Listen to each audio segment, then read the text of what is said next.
I think it's best to introduce us first about introducing the challenge that we face. So new crops or new crop varieties are essential for feeding a growing population. We've heard about these challenges before from our other speakers. But how do we actually assess which are the best varieties, and how do breeders assess the benefits of their new crop varieties?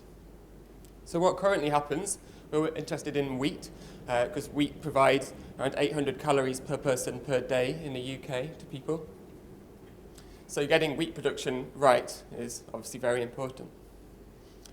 So what currently happens is a crop levy board tests a range of different varieties in something called recommended list trials. So they'll grow all the different wheat varieties that breeders want to be tested at a number of different sites, so 20 to 30 sites every year, and they'll grow each variety for 4 or 5 years. So that's a range of sites around the country. They'll then compare the yield of those cultivars and then establish a recommended list. So that these are the list which is recommended to growers of what they should be putting in their fields. So this obviously has quite a lot of impact in what actually gets grown and what gets planted out in the UK. But we were wondering, when we were developing this project back at the Sandpit in March in Warrington, we were thinking, does this process, this recommended list process, does it actually sample enough natural climate variability and enough extremes to be selecting resilient wheat, especially if you think in the context of climate change and increasingly variable weather? Then we thought, how can we actually optimize this cultivar selection process? This is a way using the sort of clever maths and clever data science that we've got available via SDFC. Is there a way that we can improve the process? So we had a project team which came together during the Sandpit. So on the data side, we had Seb Oliver and his team at the University of Sussex. We had colleagues from the Met Office, Ed Pope, and those guys had worked before on a previous SDFC project as well called Fascination, which you heard about yesterday. So using that framework, which had been used in in maize in the United States, we applied that to wheat in the UK and answered different questions with it. So Ed and Seb were joined by me from University of Reading and my PhD student Caroline, and we brought in UK crop science expertise and knowledge about responses to extremes. And then we had Lisa from University of York as well, and of course important funding from the Sandpit. So what was our approach? Well, that recommended list trial, which has been going on for several years now, that's got a great data set associated with it. So you've got yields of different cultivars from these 20 or 30 sites across a number of years.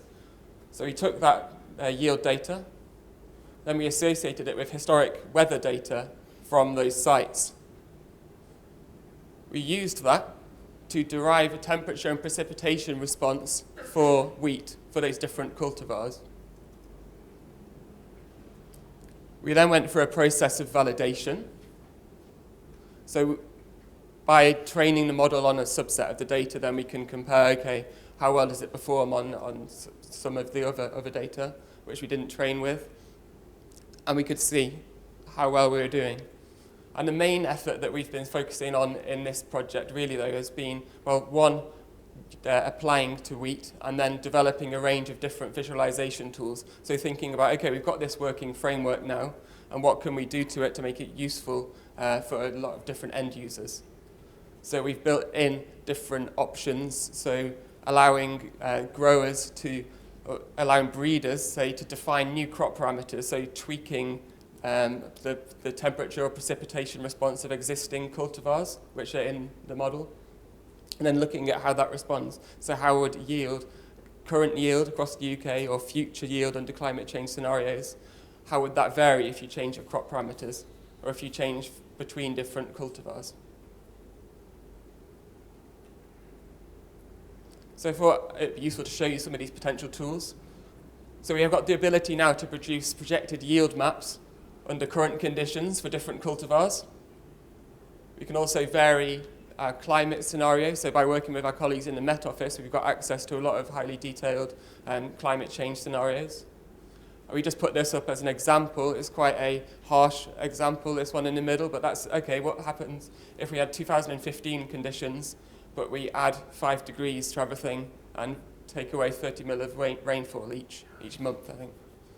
But you can see we get a response, but that's really to illustrate we could show a lot more of a nuanced picture looking at different sites across the UK as well and thinking, okay, if you link up these different things, so if you link up 2 different cultivars or 2 different responses, so you tweak your existing cultivar, then you could look, okay, what's the likely yield response going to be of that?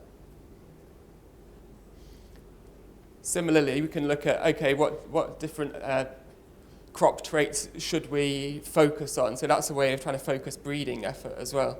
So comparing hot adapted wheat to cold adapted wheat, for instance, and looking at which one wins and where and how often.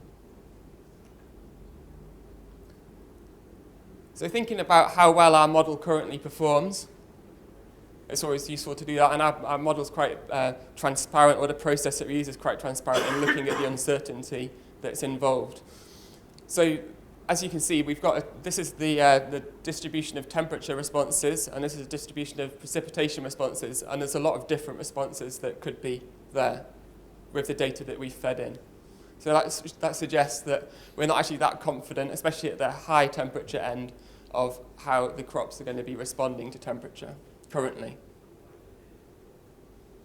So reasons for that might be that we currently use a monthly mean scale, and each month contributes equally. So thinking about ways to improve this. So we might in the future weight different months differently. So you've got them, say, we know from crop science that certain stages in crop development are more important than others. And also we might be getting differences in our predictions due to soil type and differences in solar radiation as well at the different sites. So that's the sort of thing that we're hoping to integrate now. So what do we hope to add in the future? We've applied for a PhD studentship and we're keen to continue working on this. So as I just mentioned, one thing that we're going to do is weight different growth stage contributions differently, so make some months or some development stages in the crop more important than others in determining your final yield.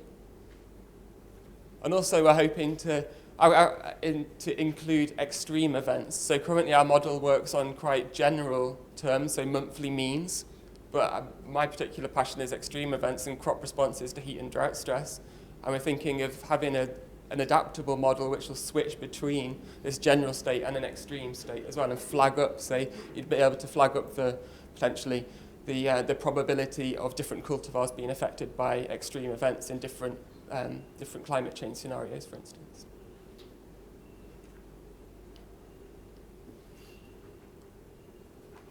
So I think the thing to emphasize here is that we've already adapted this model from maize to wheat, and it can be adapted again. So with quite limited data, we can get a working model for different crops. It's reasonably computationally inexpensive. It allows us to model many different varieties, whereas crop models might typically be limited to a couple of common varieties or in a couple of common crops as well. And as you've seen, then we can actually quantify the uncertainty as well in our model. But if you're interested, then feel free to talk to me or Seb more afterwards as well. Thank you. Yeah, thank you.